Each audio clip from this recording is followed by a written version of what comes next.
It is June 68 AD, and all around the city of Rome there is rejoicing and celebration. The tyrant Nero lies slain by his own hand on a dirt road outside the city, while inside the hallowed environs of the Caesars, a new imperator has been proclaimed in his place.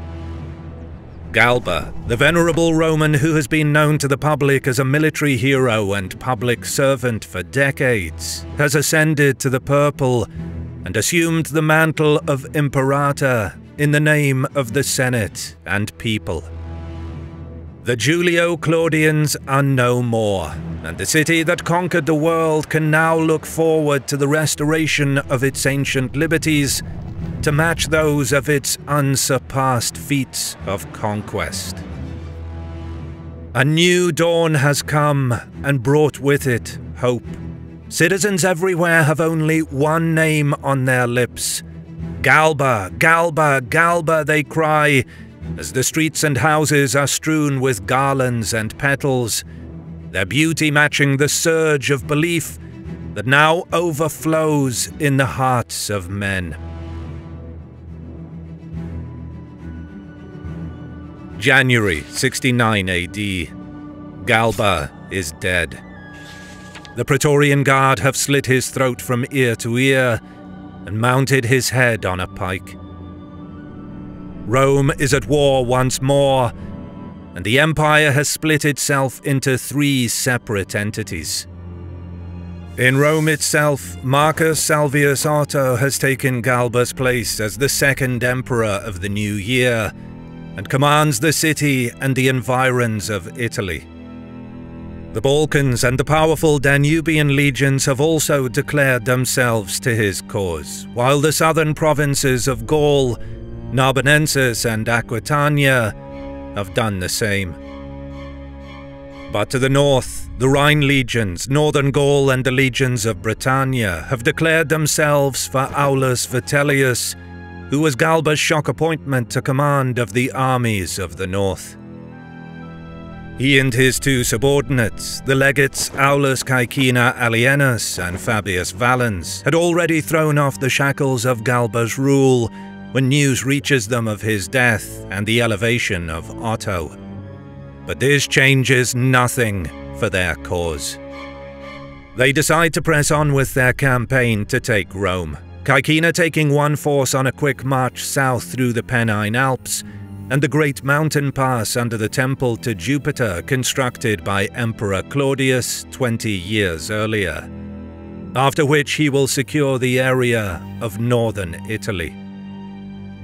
Valens, meanwhile, will travel through Gaul with a larger force and bring order to the provinces there. The 2 will eventually converge in Italy with the provinces secured, and then press forward to take Rome.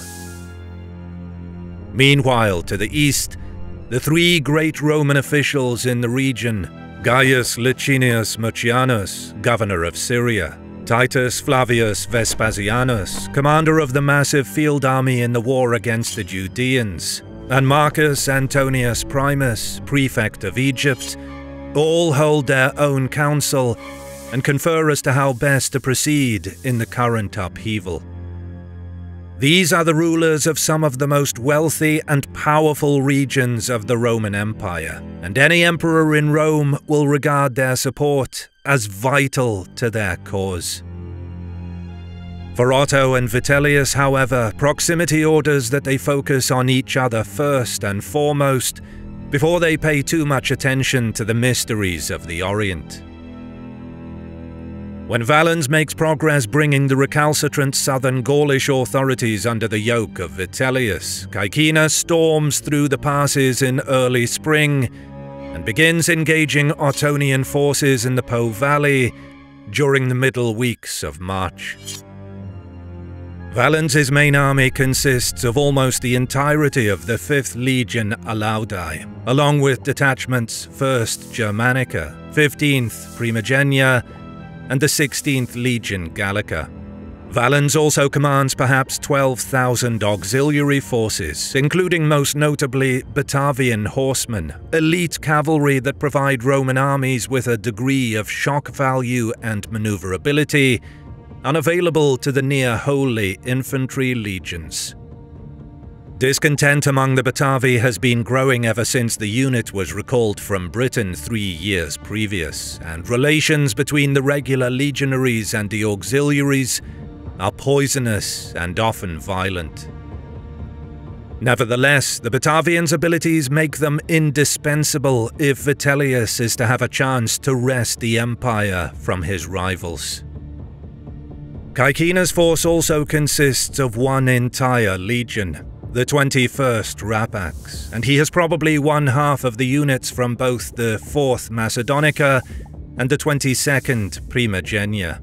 His additional auxiliaries number about 10,000 men, giving him a likely force of about 20,000 in total. In Rome, Otto's position has a more complicated starting point. He has the support of the Praetorian Guard, which numbers 12 cohorts or 6,000 men, larger than a standard legion, but he also has a new legion, one Adiutrix, raised from the naval units at Misenum under Nero during the initial revolts the previous year.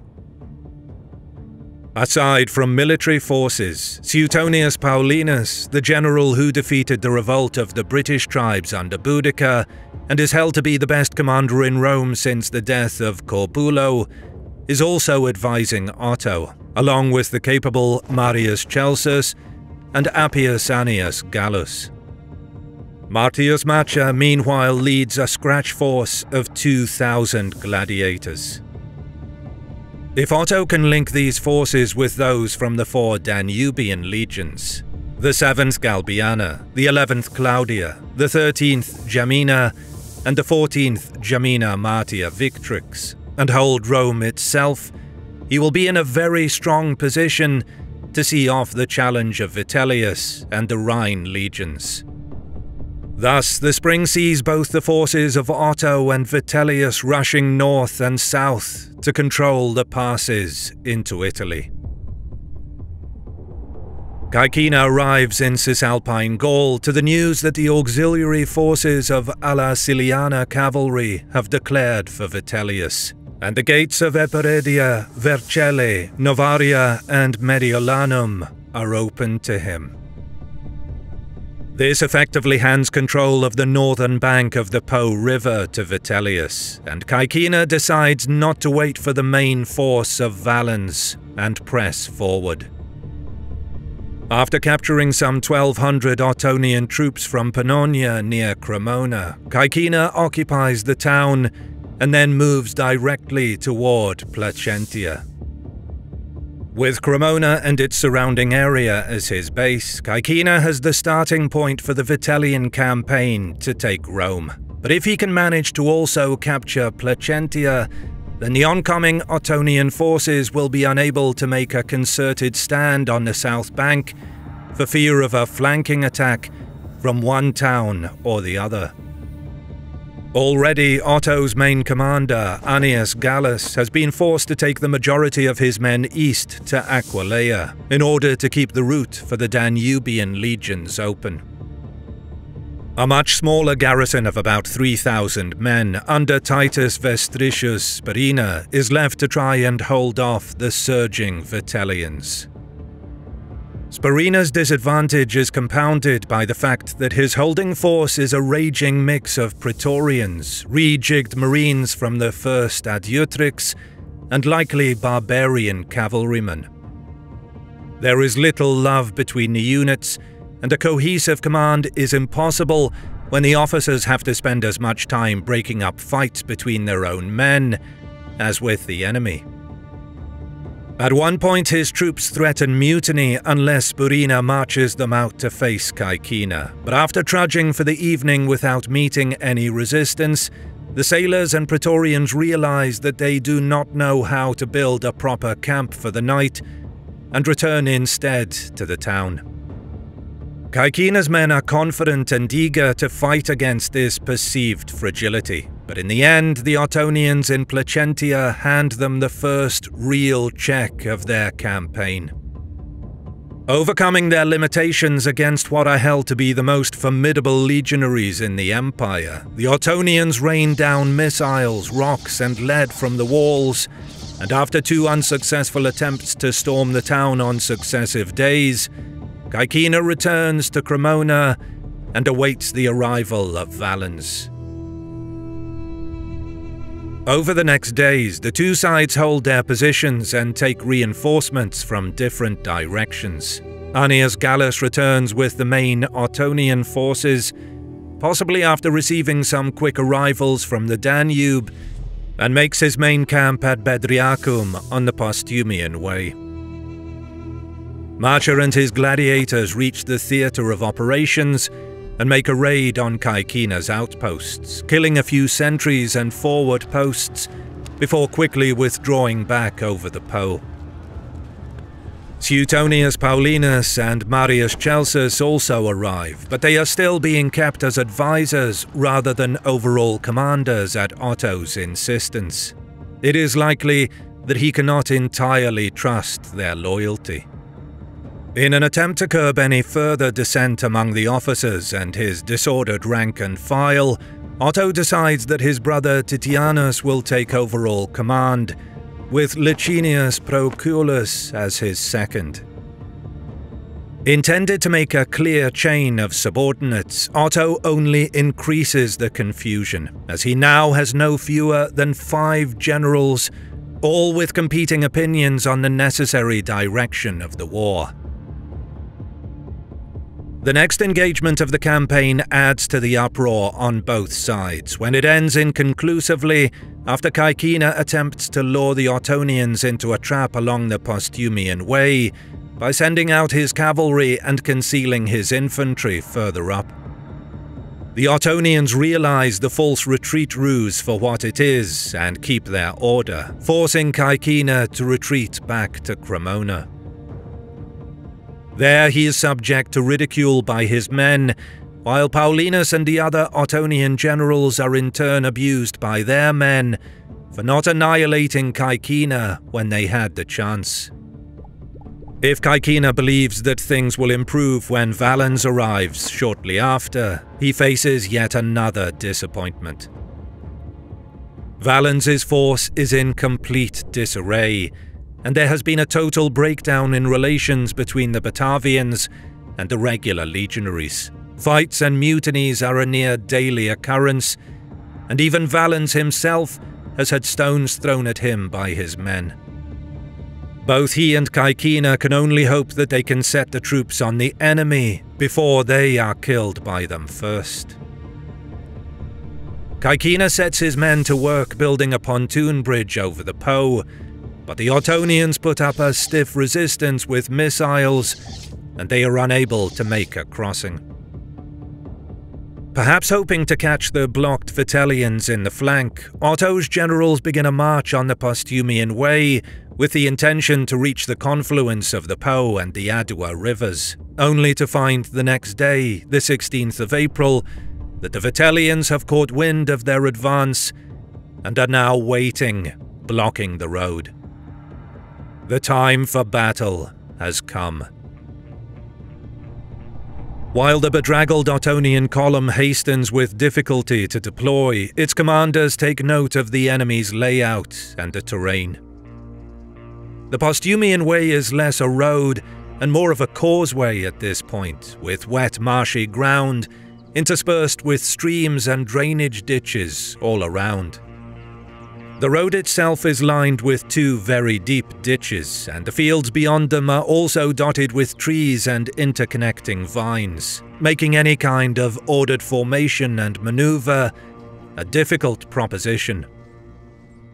The Ottonians can see clearly from the standards that the 1st Italica holds the Vitellian centre, while the 21st Rapax is on the right wing, south of the road, and the 5th Alaudi is on the left, north of the road.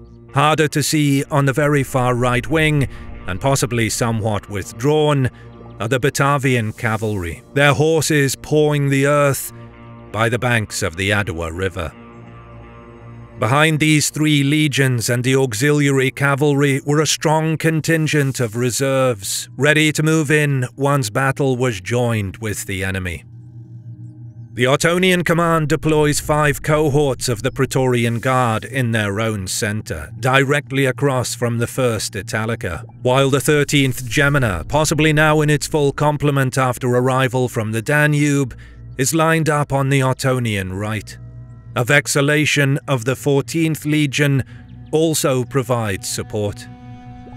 The 1st Adiutrix mans the left wing of the Ottonian army, and beyond them the contingent of gladiators and more Praetorians headed off the Batavians. A cavalry skirmish along the road between 2 groups at the centre of the armies leads to Pannonian and Moesian horsemen driving Vitellian horseback into the lines of the 1st Italica, but the legionaries there hold their place. The cavalry does a good job of screening the Ottonian army behind it as it forms up. Just as the 2 main lines of infantry in the centre are about to advance, the word travels through the Ottonian army that the Vitellian legionaries have pledged to defect to Otto, and some of the Praetorians call in greeting to the units on the opposite side. When their cries are rebuffed, the Ottonians around them become even further distrustful. The other units surrounding the centre fear that the Praetorians are going to desert to Vitellius and betray them. Cooperation between the Ottonian legions and companies was already at a low ebb. It is now reduced to nothing. Stung by the abuse and jeers from the 1st Italica, the Praetorians feel a surge of rage, and soon the 2 sides are engaged in a menacing march forward. There is little in the way of a missile exchange, and instead sword and shield serve as the decider of the men's fates. While the Praetorians and legionaries of the 1st Italica get to grips with one another, the former marines and sailors of the 1st Adiutrix launch a brazen attack on the 21st Rapax and audaciously capture the Legion's Eagle. This affront to their dignity ignites a previously unseen fury amongst the ranks, and a vicious counterattack is the result. The Navy men put up a brave resistance, but the 21st succeeds in capturing many of their standards, if not recapturing their Eagle.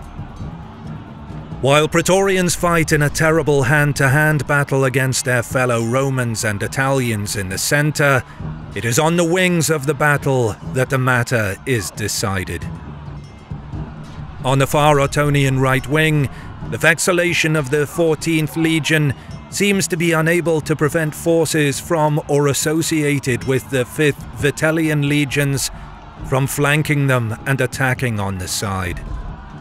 Seeing that his support unit is being rolled up, the commander of the 13th Legion next to it, Vedius Aquila, panics, and this combined with the confusion caused by the retreating 14th and the oncoming 5th, leads to his lines also withdrawing. On the opposite end of the battlefield, the gladiator units seem to have been intended as shock troops in some kind of diversionary attack, but instead of getting around and behind the Vitellian lines, they instead run into the hardy and capable Batavians.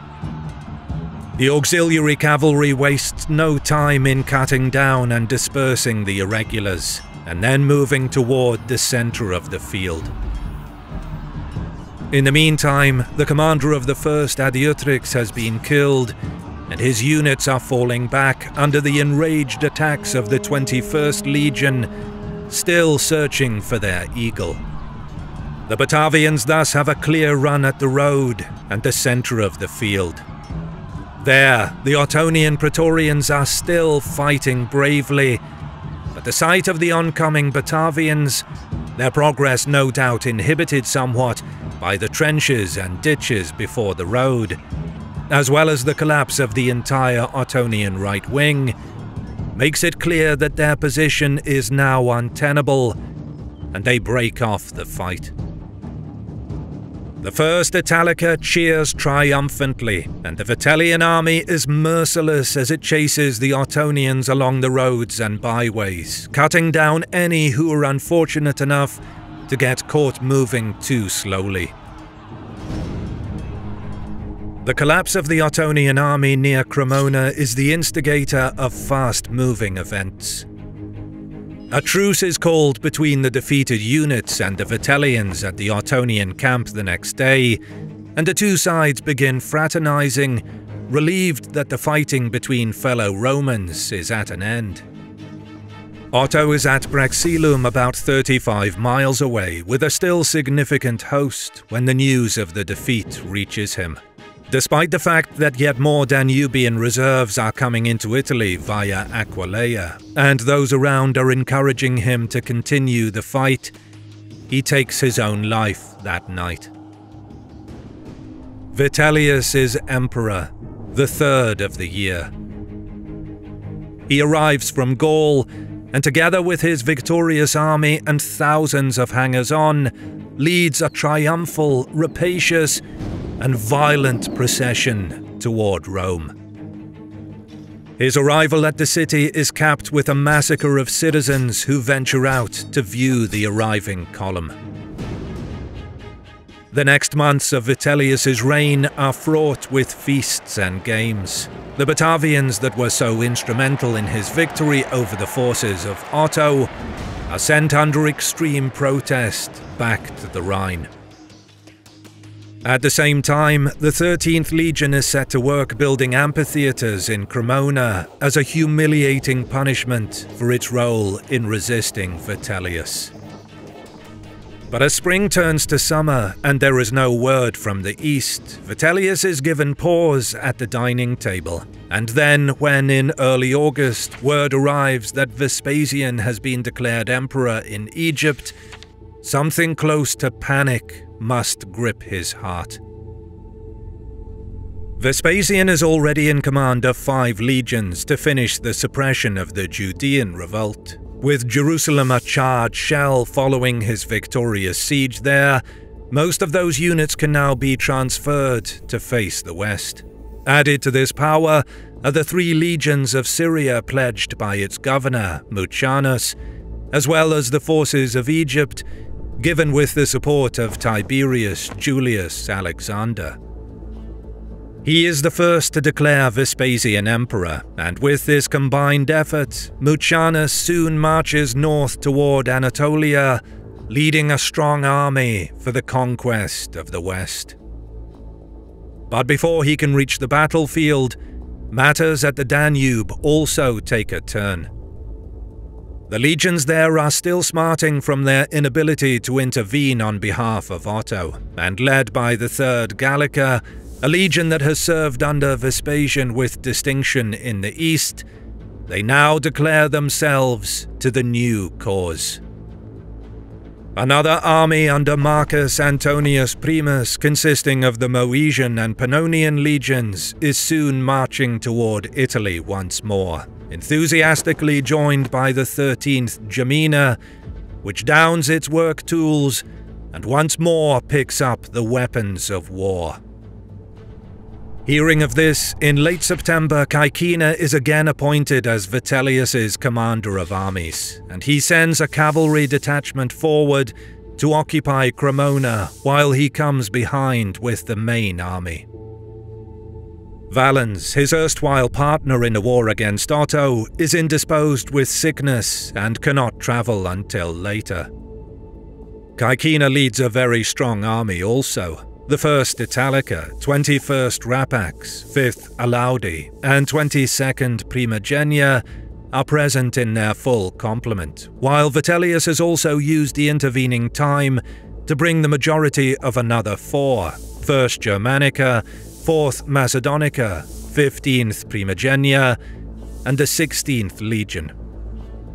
As if that were not enough, vexallations from the 2nd Augusta, 9th Hispana, and the 20th Legion Valeria Victrix are also present, probably 2,500 men strong in each case. The two armies come into contact once more at the Postumian Way, about 3 miles east of Cremona, and Primus has to do all he can to hold back his men from storming the town. While the Flavian command is attempting to keep their legionaries under orders, the Vitellian legions have an entirely different issue.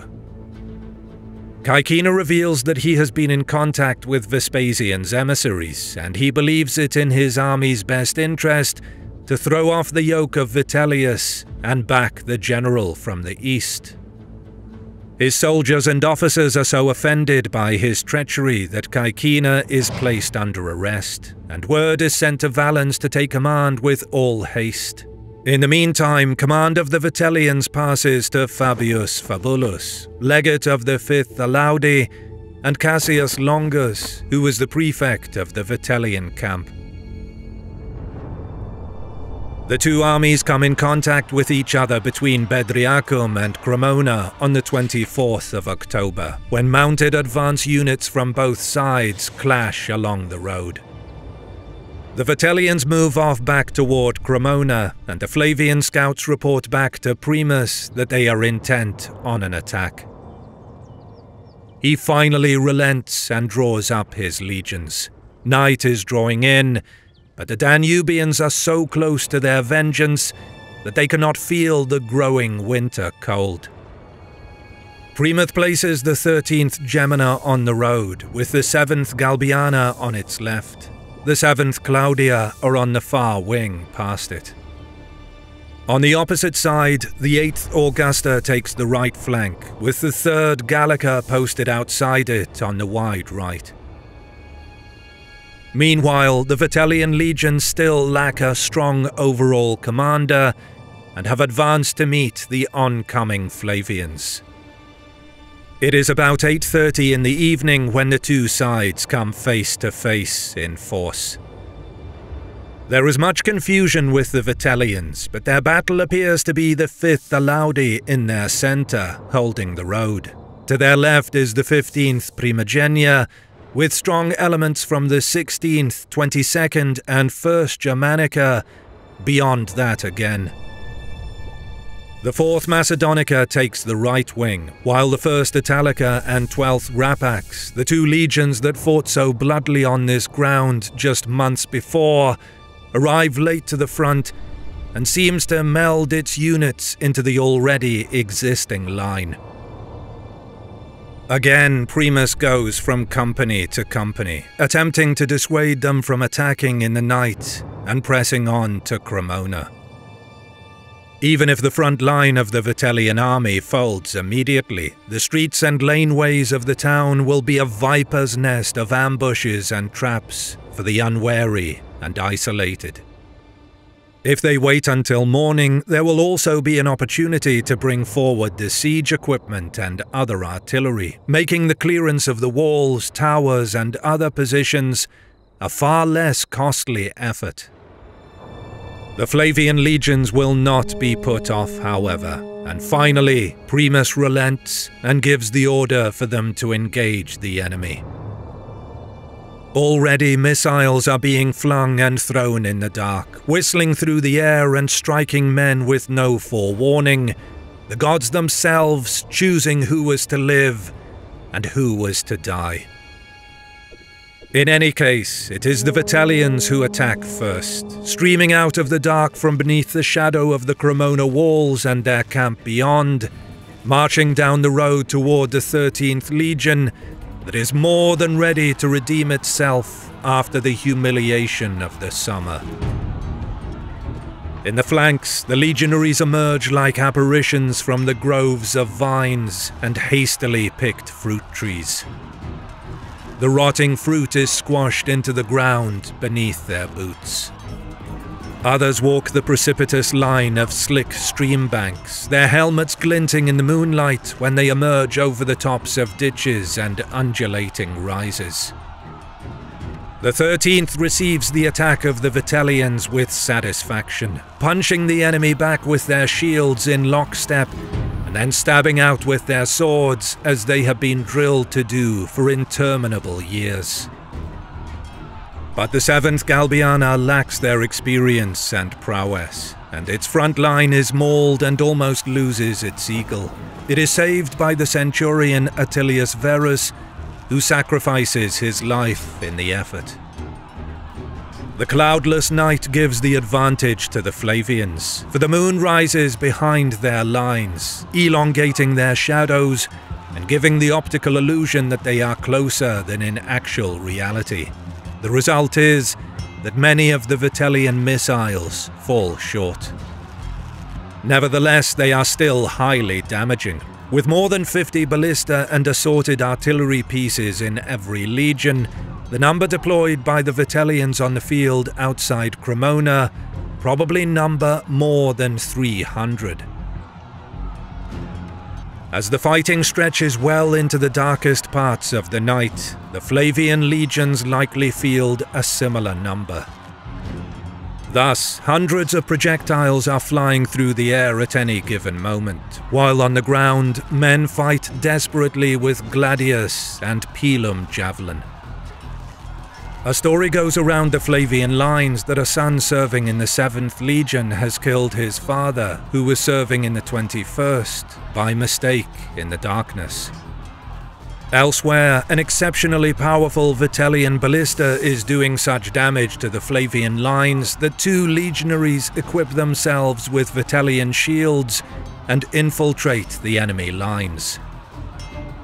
Moving amongst the swirling Vitellian ranks, they locate the ballista and then use their swords to cut through the binds that give it propulsion. Both men are killed where they stand, but their mission is a success and hundreds of their comrades' lives are saved as a result of their selflessness. The battle continues through the night, past the early hours of the morning, Primus exhorting his men to fight harder, reminding the Danubian legions that they need to restore their honor after the defeat and noble death of Otto. Women from Cremona bring food for the Vitellian legionaries, a kindly act that will later have severe consequences. It is the arrival of dawn that brings the catalyst for the battle to alter course. As the light begins to cut the horizon, the 3rd Gallica turns toward it and begins a salutation, cheering the arrival of a new day. It is a custom that the unit picked up during its time in Syria, unknown to the Rhine legions on the opposite side. Unfamiliar with the action, the Vitellians believe that the Flavians are cheering the arrival of reinforcements, perhaps even Mucianus and the legions from the Judean War, a force said to number 30,000 additional men. With this thought of an overwhelming fresh opponent now facing them, the Vitellians begin to give ground, for they have a place to take refuge without abandoning the field entirely, and the Flavians arrive at the outskirts of their camp.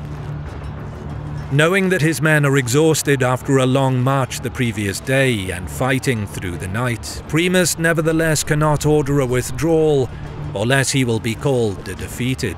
But similarly, an attempt to build his own camp would invite a counterattack. His men are still waiting to do battle, so they are reordered, with the 3rd Gallica and 7th Galbiana taking the left wing, the 7th Claudia and 8th Augusta the centre, and the still bloodthirsty 13th taking the right. Their first assault is a failure, and they retreat. The generals point to how near they are to the walls of Cremona, and inspire the men with the thought they are so close now that they can almost touch it. The legionaries take this as a permission that the town will be subject to pillage after victory and attack the Vitellian camp again. The next assault is committed with such furiousness that the Vitellians are forced to drop an entire ballista on top of the oncoming Flavians, breaking a hole in their own palisade as a result. Another breach is opened by Flavian missiles. Soon the Vitellians are in full-blown retreat, and with the day now fully lit, they take refuge in the streets of Cremona. The Flavians chase after them, continuing their attack on the walls, and Vitellian morale collapses entirely. Outside, Primus orders fires to be set in houses close by the wall, or reaching over it. The smoke adds to the desperation and suffocating feelings of those inside. The Vitellian commanders beg the imprisoned Caecina to parley with the Flavians and ask for terms, and after rebuffing their pleas for a time, he agrees to speak for them. The flag of surrender is flown over the city, and Primus calls back his legions. When the battered Vitellian legions emerge, the Flavians pour scorn on them, but soon treat the defeated as their brothers in arms once more. For the town of Cremona, which not only watched on as the 13th Legion was humiliated into building its amphitheatre, but also aided the enemy with food and sustenance during the height of battle, there is no such mercy. The town is burned by the rampaging legionaries, Primus only bringing things under control days later, after possibly thousands of deaths. The road to Rome is now open for the 4th emperor of the fateful year of 69 AD. But even though his army is no more, Vitellius has no intention of following Otto into noble suicide. Soon Rome itself will see the flames of civil war, but what the new year and the new emperor will bring to its fortunes, as yet no one can make a guess. If you like what you see, consider supporting my work on Patreon, and you get ad-free early access to my videos for as little as $1. You can also show your support by liking the video, commenting, and subscribing to my channel, as a sacrifice to the algorithm. As always, I'll see you in the next one.